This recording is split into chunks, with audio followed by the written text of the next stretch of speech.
Hello, everybody, and welcome to a new episode of Effed Up Stories. I am your host, Will Pender. And I am your co-host, Ryan Sharp. And tonight we will be doing another alien UFO story. And I know you guys have heard us. We've just done half a dozen of these things, and I attribute that to I guess with the last couple that we did, there was a lot of interest in it because we've had a surge in user submissions about their experiences with UFOs and alien abductions. Now, this particular story came to me in a very different way, actually. An older woman phoned me at work, and this was not related to my work or anything like that. And she just started telling me this story, and it being my forte and my interests, I had to get it from her. I had to get her story. So as it happened, she really wanted to get it out. She's 78 years old, something she's been living with, wanting to get this out for a long time. It's like, I guess, a personal secret. And she knows, she's old. She wants it out there. So that's what we're going to do tonight. We're going to tell her story. But before we do that, I just want to remind everybody that if you have an effed up story on the paranormal, whatever the case is, hauntings, demonic possession, UFOs, aliens, cryptid creatures, we dig all that stuff. I'd love to get your story, get it into a podcast, get it on the website. And to do that, you can submit that to us at the official website, which is effedupstories.com. That's EFFEDUPSTORIES.com. And go to the menu, go to submissions, fill out the form, hit submit, and it will be done. One other quick little update. We have the t-shirts. I'm just mentioning this because, a couple people have mentioned, they popped onto the website. Where's the t-shirts? Where's the t-shirts? They could be here within the next day. It could be a week or two. I'm just waiting for the ones Ryan sent me to show up in the mail. But we do have them. They're definitely coming. They're very exclusive. Just be on the lookout for, we're going to be doing a podcast on the Mandela effect. And in that podcast, we're going to be showing off the t-shirts and showing you how and where you can buy them. So yeah, keep in tune to that. And with that said, we're going to jump into the story for the night. Now, this story comes from, I'm just going to use her first name. Her name is Shirley. Once again, she is a 78-year-old woman. It's a story that really affected her on a very personal level. It's something that tore her marriage apart. Big thing for her. And she's been living with this on her own for all of this time. And she wants to get that story out, especially as she's getting older. She wants the story out. So that's what we're going to do. So, this actually took place back in 1973. So Shirley had, she had been married, she got divorced, and in this place in Newfoundland called Bonavista, she met this guy named John. He had worked at NATO for 6 years before they had met. And he was very technical. He had this very large array of technical skills on a level that's above most, I think. And in any case, he ended up, when he left doing what he was doing for NATO, he went to this place called Cape Bonavista, which is in Newfoundland, actually where Ryan and I are from. Not Cape Bonavista, but Newfoundland. Just to make it more confusing, right? I've actually never been to Cape Bonavista. But anyway, that's where he went. And his job, again, he had to go on to these strange jobs. He could never tell Shirley what he was doing, just except to say that he was doing technical work, right? He was very secretive about what he did and what he worked on, despite, her asking him what it is exactly that he did. But she gave us some background. Like, she did know that he worked on at this place called Wolf Island, which is in Ontario, and he worked on a secret transmitter in Cape Bonavista. Again, it was very secretive. She said that, it was up on this large hill. He had to take this very out of the way dirt road to get there. And there was like this mobile home near the top of the hill, I guess, where they stayed while they were doing some of this work. And anyway, so he had, these are two different places that he worked on. So he worked at, Wolf Island before he met Shirley. And then, he met Shirley in Cape Bonavista while he was working on this transmitter.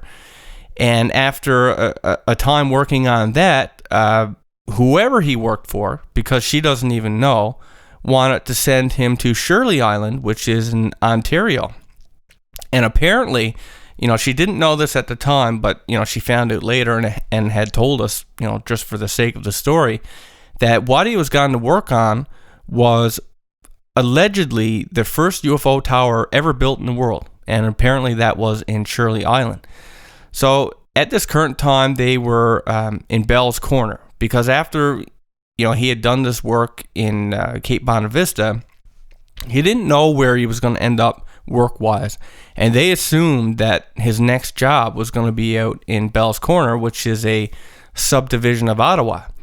But that's not exactly what happened. They got out there thinking that's where they were going to be, but whoever his employer was wanted him to work in Shirley Island. So with that, they left. Shirley had a daughter, and so what they were going to do was Shirley dropped her daughter off at the bus stop, and John and Shirley were going to drive to her sister's place. And they figured that for sure they were going to get there before their, her daughter, because, the bus was going to be making stops, and they were just going to be going on this one continuous ride. So anyway, they left Bell's Corner after dropping, the daughter off at the bus stop, and they were on this highway known as Highway 417. So that goes from Bell's Corner, I guess, to Toronto, for anyone who's familiar with the geography. So on this trip, and Shirley said just as they got out of Bell's Corner, she noticed this very bright yellow light in the sky. So much so that she remarked this to John, and she said, "That plane has some very bright lights." And, before she knew it, it appeared to her that the plane was crashing. And so she was saying, "John, that plane is crashing. Look."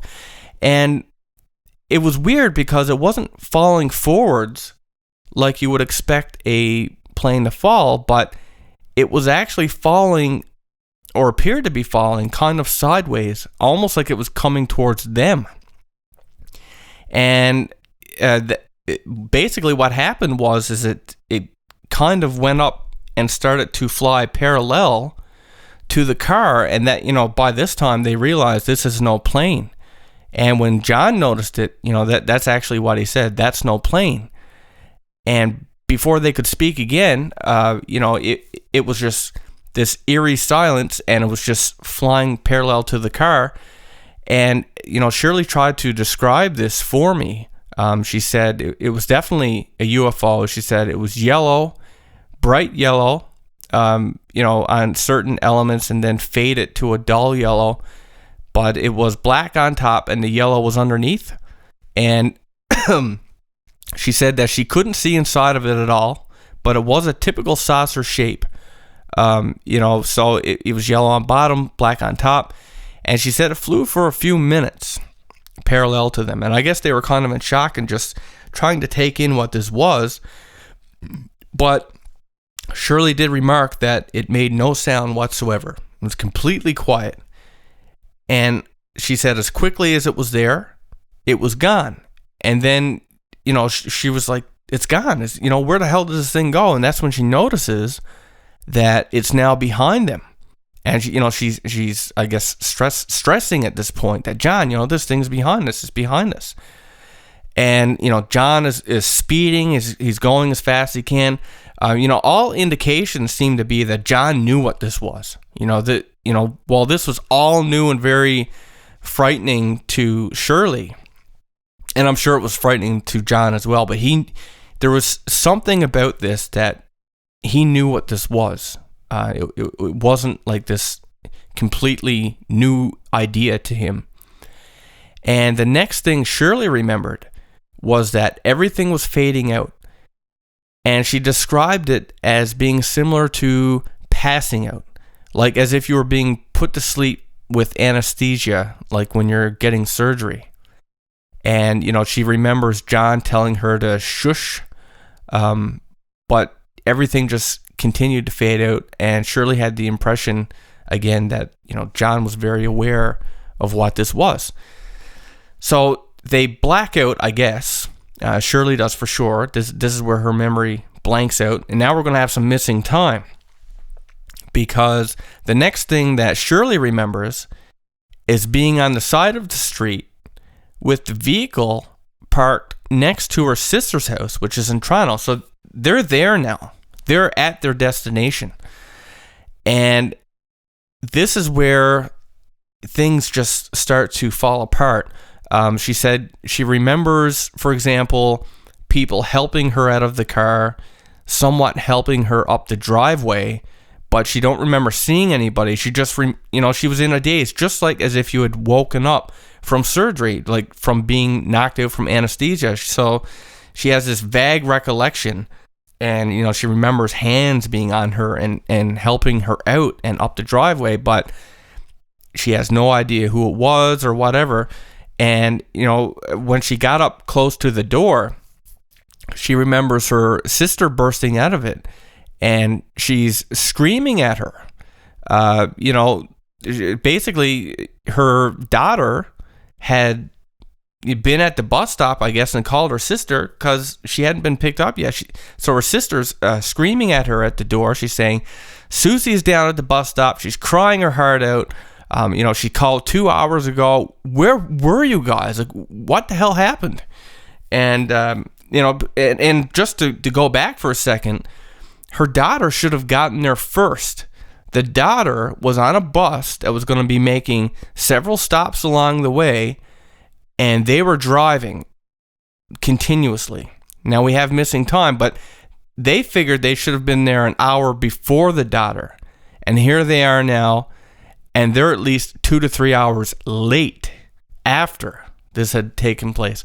So, when she got there, oddly enough, when John came in the door, she asked where he was going because, Shirley's still kind of in a daze. And John just, apparently he was going down to pick up Susie at the bus stop. But I guess the part that I found weird about it was that after such an event, you'd expect that they'd be sitting down and really trying to figure out what had just happened. But John just went right back to, this is life. We're going to go pick up the daughter. You know what I mean? Like he just jumps into this thing as if he wasn't as phased as much as you expect that he would be. But in any case, after they did that and they kind of pulled themselves together, they went back to the apartment and they decided that they weren't going to talk about this because they assumed that people would think they were crazy. Now, remember, this is back in 1978. People are worried about being labeled crazy today with this kind of a story. Back then, it was almost taboo, right? So anyway, apparently at the time that this had taken place, and they were in the apartment, they were actually watching TV and they saw reports on there that there were other sightings in the area. And so they had discussed the idea of, telling their story, getting their story out. But John had been planning on getting another job, and he didn't want to ruin the chances of getting that job, which he believed would happen if they made this story public.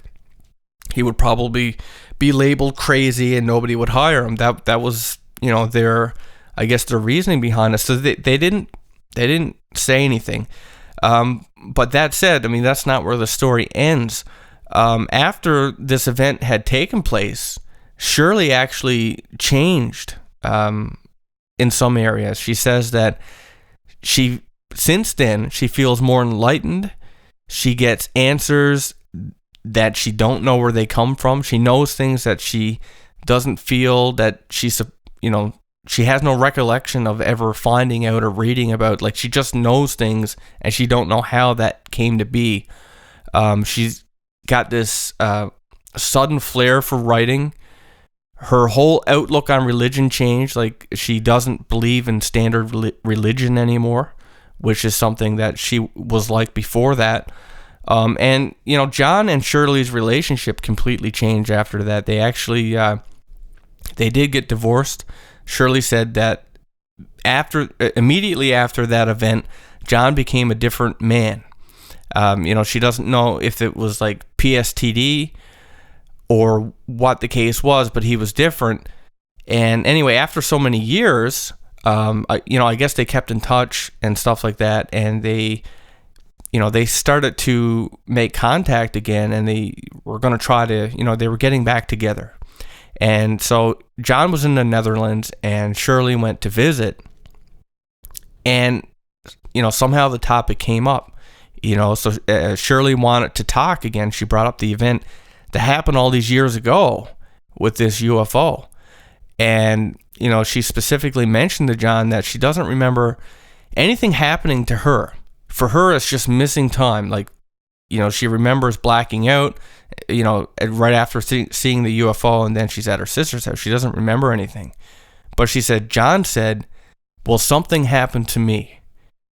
And it was too personal. He wouldn't even tell her about it, right? I mean, they were married. He just wouldn't mention it. He wouldn't tell her. He wouldn't tell anybody. He absolutely refused. And she said he would go completely white when the topic would come up. And, so it's obviously something very traumatic happened to him. And it's anybody's guess to what it was, because he wouldn't even tell his wife. But he did say that if Shirley had ever gone to anybody and told that story, whether that was the public or friends or whoever, that he would vehemently deny that it ever happened. And, I guess it would make her look silly, but that's essentially what he said. He just absolutely wanted nothing to do with it. So that is the story. What's your take on that, Ryan? Well, again, in a lot of these cases that we've received lately, some that we've covered and, on podcasts and some that we've just uploaded to the site, there's a lot of very classic elements, and I know that it's a term that I've been using a lot lately, but I guess it mirrors the kind of the way that I'm thinking about these things. And, I've always been interested in the paranormal and UFOs and this kind of thing, anything that's the extra normal, as it were. But lately, I've been taking a closer look at, how these stories are pairing up with one another. That, here we have kind of a unique situation where, well, at least unique in our lives, that we get the opportunity to see the firsthand accounts from so many different people, from so many different backgrounds, and in some cases across large periods of time. And these different events, in this case, it's a UFO abduction story. There's some very, referred to as classic, but these very characteristic events that seem to coincide with the experiences. Missing time, strange lights, and even to the point that it almost, in a way, seems to be targeting her husband. This guy who is connected with, military and perhaps, as she put it, like these UFO watchtowers. I know Shirley mentioned that several times, that there were these, kind of secretive towers that were installed that she was under the impression that they were there to monitor UFO activity. So, the fact that he specifically remembers this terrifying experience where she has no memory whatsoever, almost seems like it's kind of a targeted event to me. That's actually a very interesting takeaway. I hadn't even thought of it. I did think, however, that he there was something tying him to it, and I thought it might have been because of his work. I mean, obviously, we know now for sure that he had been working on these UFO towers, and my guess, he did work with NATO, but my guess is that he probably worked with the military to some extent on top secret UFO and or alien related work. And so, well, it really makes me wonder if, when I sat down and really had to process everything she told us, because, it really was a long story. Well, the way it was told originally. But it took a while for me to kind of process what she had said. And I got to thinking, what would be the reasoning? If advanced beings from another part of the galaxy or universe even came here for some purpose, whether that was experimentation or whatever, I would at least assume that they would have some, a great degree of success with, their mind waping technology or memory waping technology or memory altering technology. And while it seems to have worked perfectly on Shirley, she has no memory of being inside of a craft or having any direct contact or of anything whatsoever after, this thing was chasing them. And then she just talks about, this sense of like fading out, almost like she's passing out. Whereas her husband, or ex-husband, I should say, he is very clearly affected in a very deep way. And I gave a lot of thought to, what could they have done? Perhaps it was, hideous experimentation. I've read some pretty disturbing accounts related to hybrids, men who've been presented with the hybrid or their hybrid child. It's their child, but it's sperm that was taken from them and implanted into a non-human egg and then allowed to grow into a being. So they see themselves reflected back in this non-human form, which is, I think is something that would probably reach to the very center of the uncanny valley. It's not just seeing a human face on a non-human thing. It's seeing your human face on a non-human thing. And I would imagine that something like that would have to be deeply psychologically, scarring, damaging.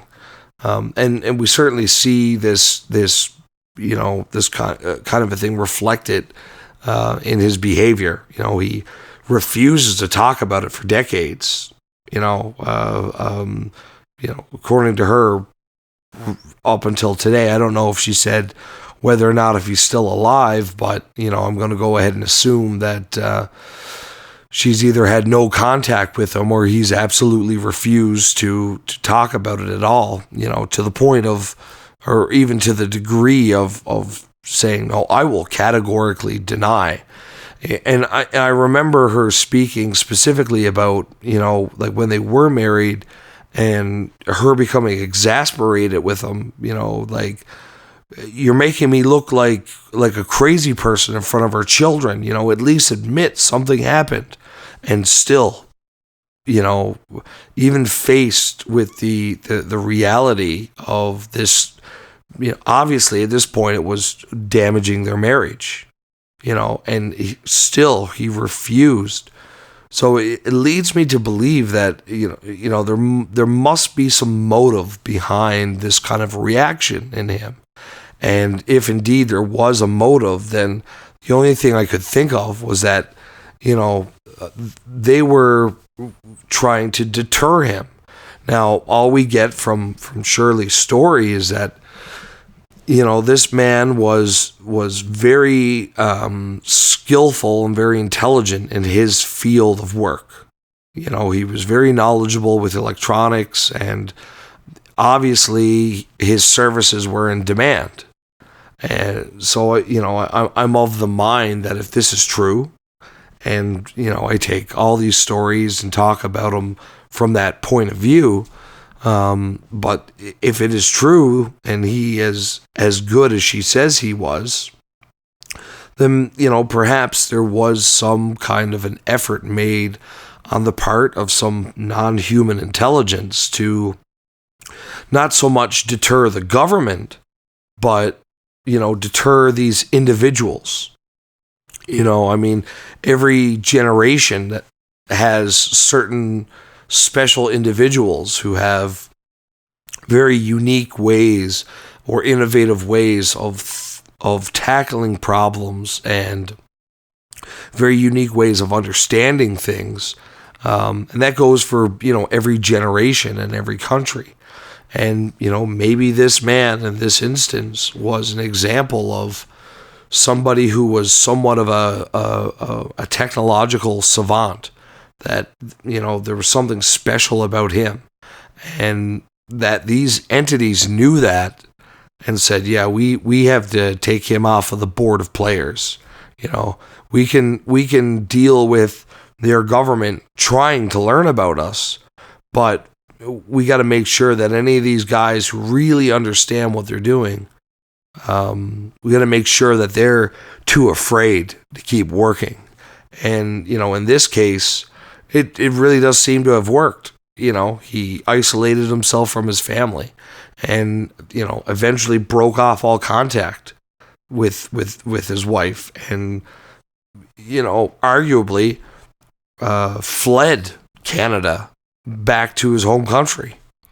Well, I think your line of thinking there with the idea that he was something special with his skills, that is kind of along the lines of how I feel about it. I wonder if, because she mentioned several times, made note of how exceptional he was at his trade.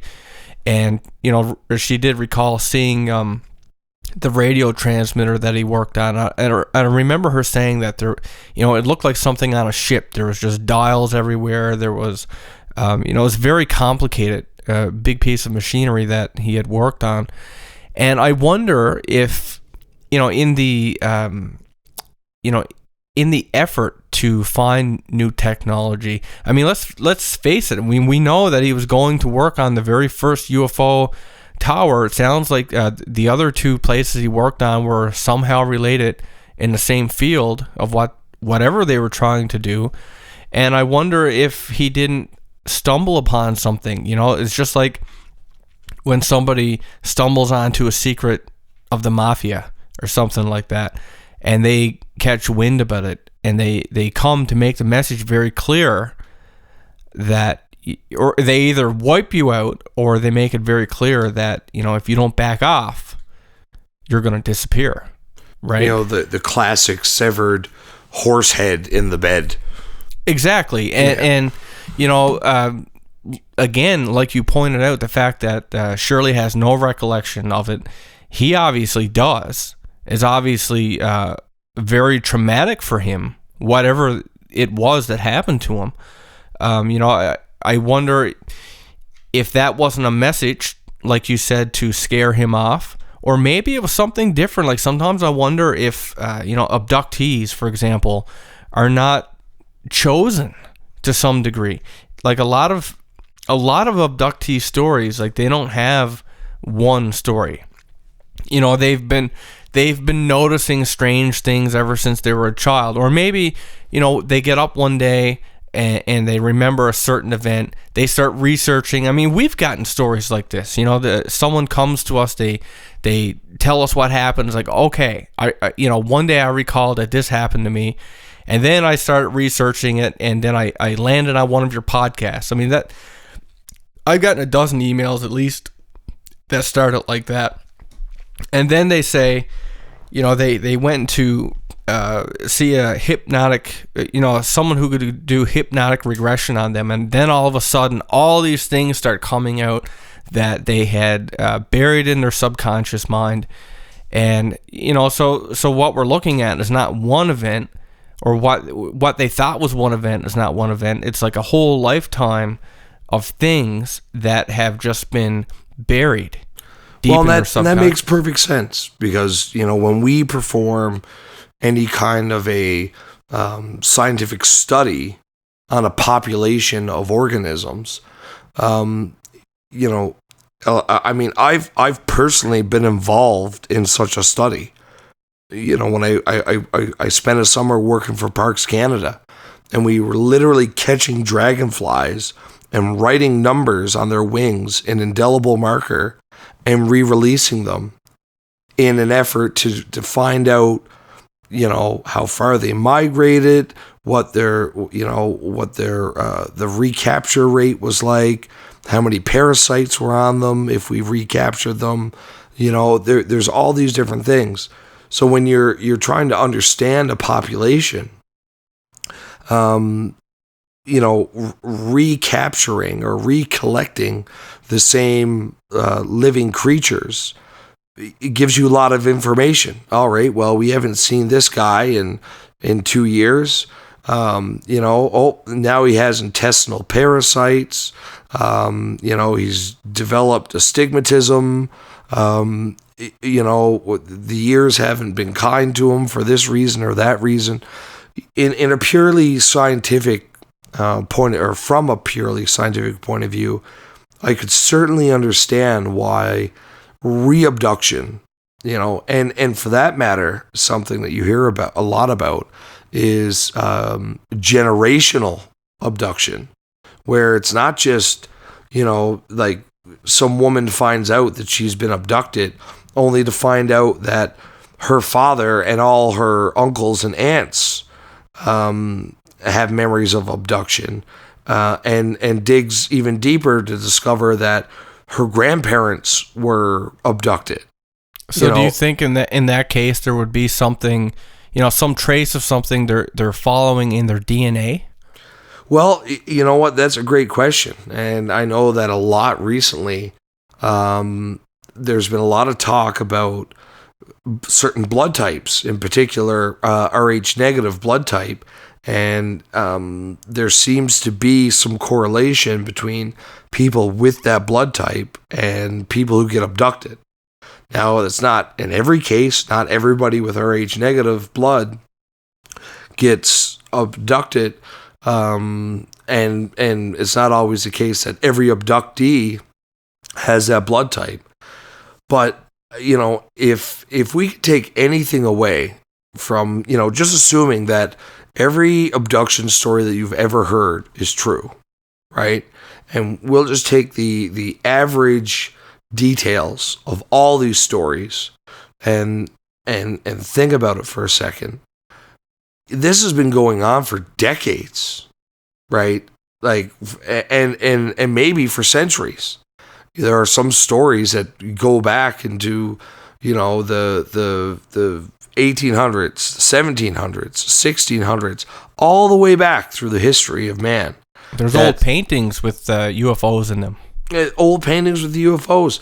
Even the old stories of fairies and demons and spirits and the various abductions that take place are so very similar to modern day UFO abductions that it really begs the question, is there, you know, a breeding program? Is there some kind of a long-term study? Is there something in our blood, in our DNA? Is there something about being human that is different and unique and interesting? You know, it doesn't mean that we're special, you know. It just means that, oh, look, I found this weird frog in the jungle and it may have medicinal properties, so I'm going to study it for a few generations. Well, you know, 25 years is what we usually refer to as a generation, might seem like a long time for us. If these researchers live for centuries or millennia or have no defined endpoint for their natural lifespan, then a study that takes into account decades or hundreds or thousands of years really isn't that strange. You know, simply maybe has nothing to do with their lifespan, and that they're just from a very evolved society who has a very long viewpoint. So when, you know, they initiate a study program, it's understood that they're just going to keep studying, because who knows what you're going to find? Who knows what emerging characteristics in the human population, what information that will yield. We're an amazing race of creatures, right? We do everything from climb the tallest mountains to swim the deepest seas, paint the most beautiful pictures, you know, and come up with the most complicated scientific ideas. You know, if anything, we're a perfect example of how diverse a single species can be. You know, the only difference between a caveman hunting an early deer with a spear or a club and an astronaut is a couple of drinks. Is a couple of drinks. is a behavior. You know, is literally behavior. Right. And, you know, that might come down to a couple of drinks, but ultimately, if you take a human being, if you could go back in time and grab a human being from 140,000 years ago and grab that baby or whatever and bring them back to today and raise them on, you know, I was trying to think of a modern band, but I couldn't for the life of me. How old am I? You know, raise them on modern pop music and Facebook and cell phones. They'd you know, you wouldn't be able to tell the difference between this throwback human and any modern human. Really, there's you know, there's no difference in terms of intelligence. So the thing that has really made us different is behavior. So I mean, maybe they're studying that. You know. And of course, we'd be remiss if we didn't, you know, talk about the supposed hybridization program, because that's something that comes up over and over again. Well, before we jump into that, there is an element to the story that I do want to revisit, because like up to this point, we kind of, you know, we focused this on, okay, this is all John. You know, Shirley was knocked out. She wasn't part of whatever happened, but she did come back different. She came back with, you know, these skills she never had before. You know, this she had writing skills that came out of nowhere. She suddenly was intuitive. She, you know, her religion changed. I mean, so she can't remember what happened, but something had to have happened to her that changed her, at least on a subconscious level. Well, you're very right. You're very right. I've kind of, I didn't forget about it, but I've, you know, kind of moved in a different direction. That's a very interesting aspect of the abduction phenomenon, and it's not an altogether isolated one to this story, right? We see this kind of thing in other abduction stories, where people become more artistic, more thoughtful. They think deeper, and you know, while you could explain a couple of these cases away by saying, you know, well, such an experience would, you know, if you think of the average human being, you know, they are what I was just talking about a minute ago. They're raised on fucking pop music and pop culture and literal soda pop and, you know, just pop this and pop that, all this junk, all the Too junk much pop. society. It is. It's the McDonald's of music. Exactly. So, you know, the average person is raised in that manner.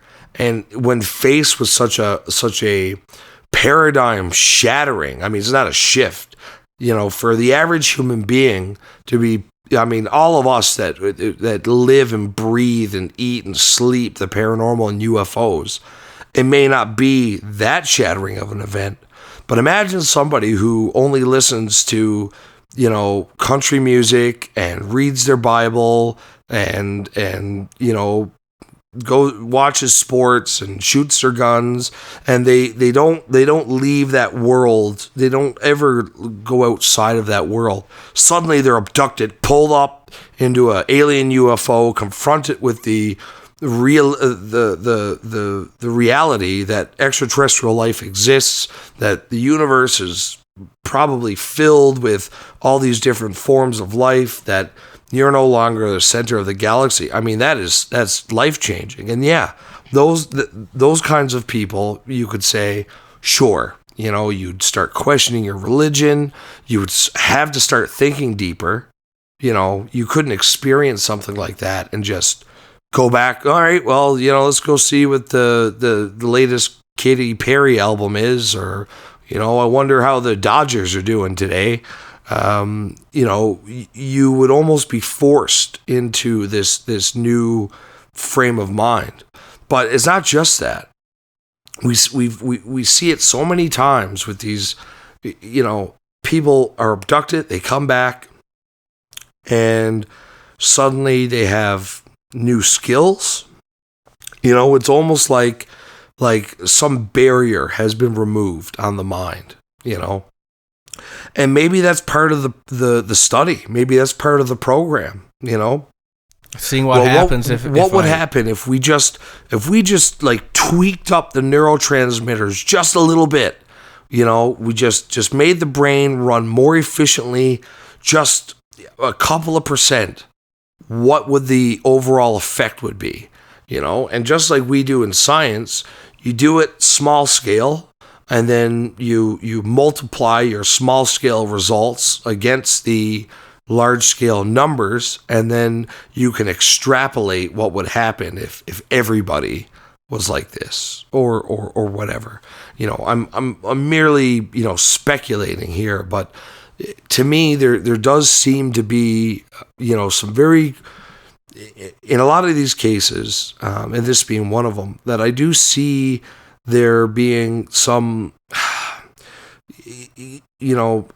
scientific methodology being applied, that, there seems to be some, it's not just a random event, right? And I mean, a lot of the times when you hear, people from outside of the paranormal world or the UFO world talk about this stuff, they always talk about it as if it was this random intergalactic chance meeting, that's... Well, I think what it is that it could be randomized to the degree of who they pick initially, but I do think you're right. I think they pick out their subjects, and but not why they're doing it, right? No, I think that's what I mean by the random aspect. Yeah, I think they have like a goal in mind.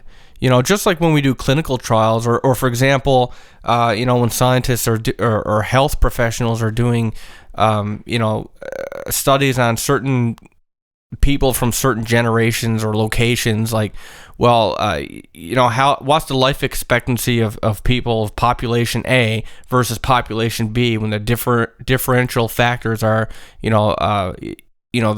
toxicity of, their climate here versus, there's all these different things that people have, scientists and health professionals have studied over decades. Some of these experiments are, they have to take place over 10, 15, 20 years.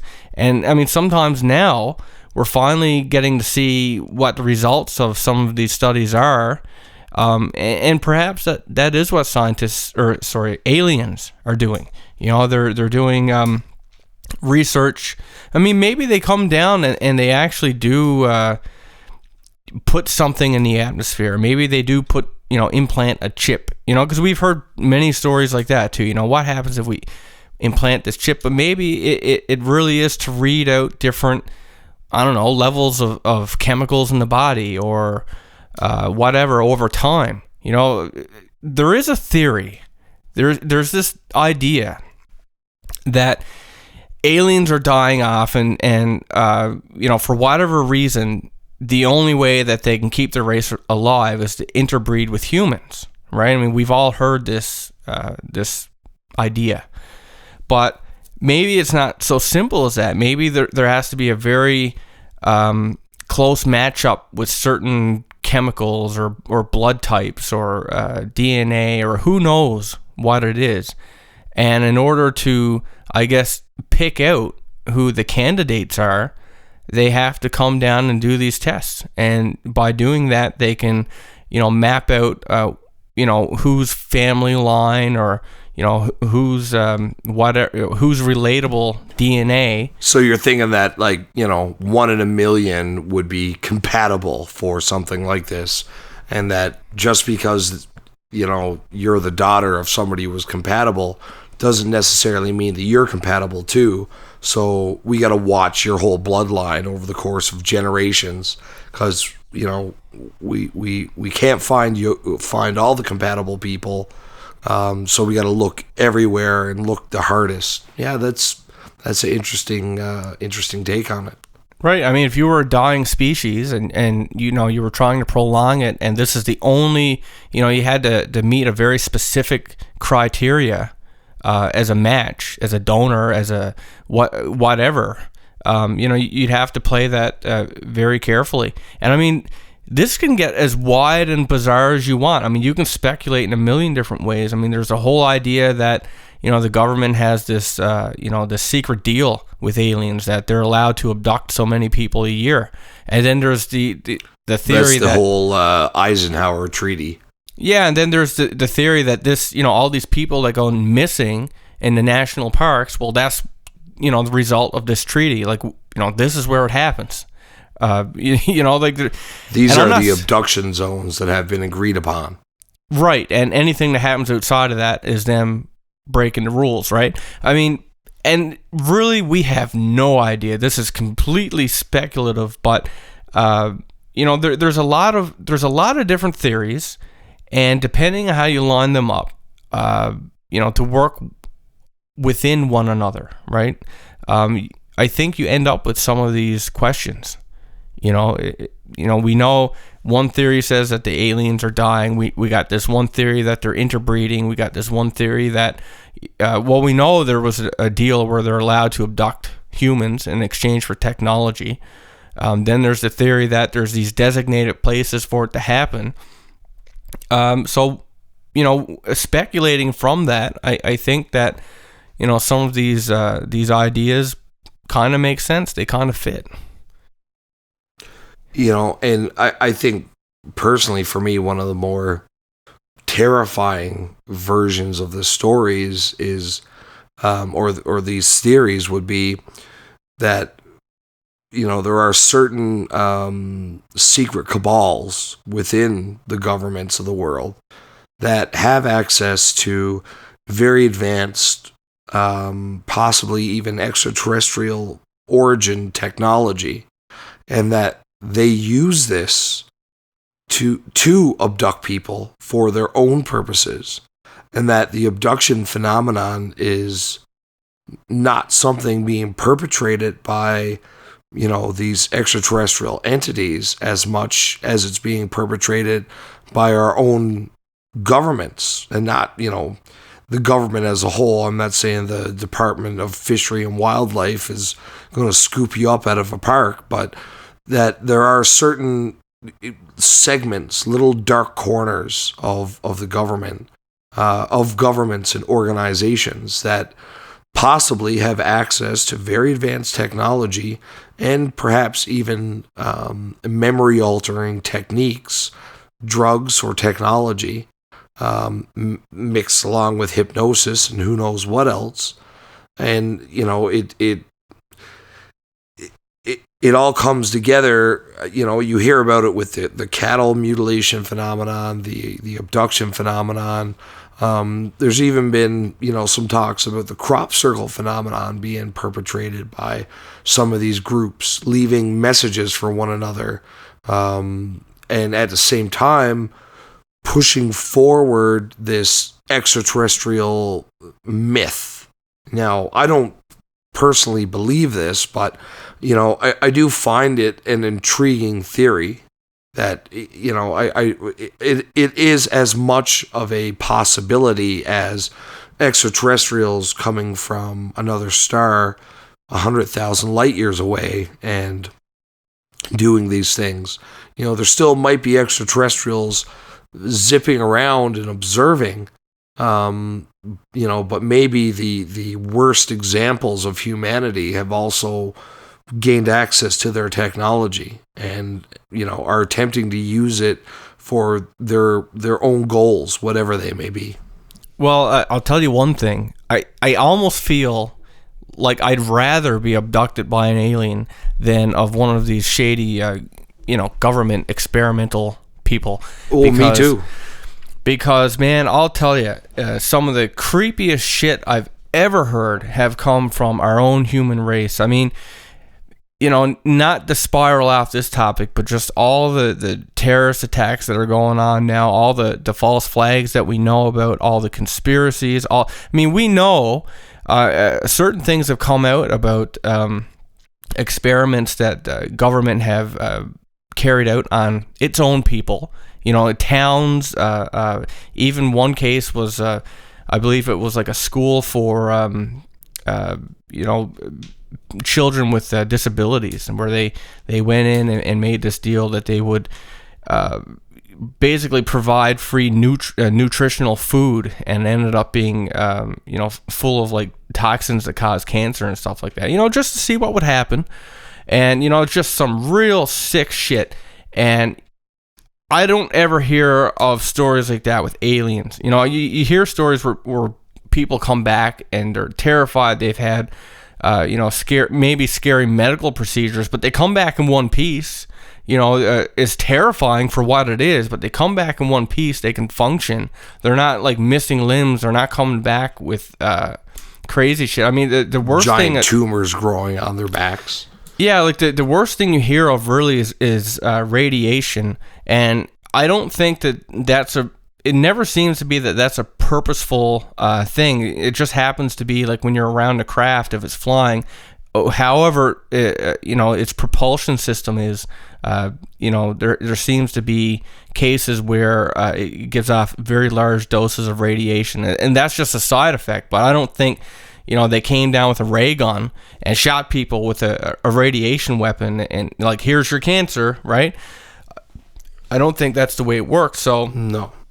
The only other thing, of course, that we heard of, but we really have no idea who does this. We don't. But I mean, there are the stories of human mutilations. Not cow mutilations, but human mutilations. And I remember there is a couple of pictures that you'll find if you Google it, and they're very disturbing. They're very graphic. So very graphic, but but they exist. I believe it was a man out of Brazil. Probably, yeah, I think so. And the most disturbing part about it is the context that goes with it, and the information on the picture, and that health professionals who studied the body had found that the incisions were in such a way that it didn't even cut cells. I mean, for human technology, we don't know how to do that. It's not technology that, if it exists within our race, we don't know. We don't know if it is top it's secret. Not publicly. It's not public shared domain information. Yeah. Yeah. So in any case, what it came down to is, this guy had his asshole cored out. He had, I believe, his eyes were removed. I think I know there was like different parts of his body were dissected, and it was determined that these procedures were performed while he was alive. Yeah. Yeah, he felt it, right, and that is the most disturbing part of it to me. They can, if you're wondering, they can tell that by certain levels of hormones in your brain, in your blood. That like when you're under extreme pain and terror, your body produces very high levels of certain hormones and chemicals, and if that's detected, then it's likely that, somebody was tortured before they were killed. We do have methods of determining if somebody was alive while they were mutilated or not. Right. So, I mean, again, for sick human reasons. Yeah. So I don't know. Like, I have no idea if that's carried out by aliens or if it's by our own kind.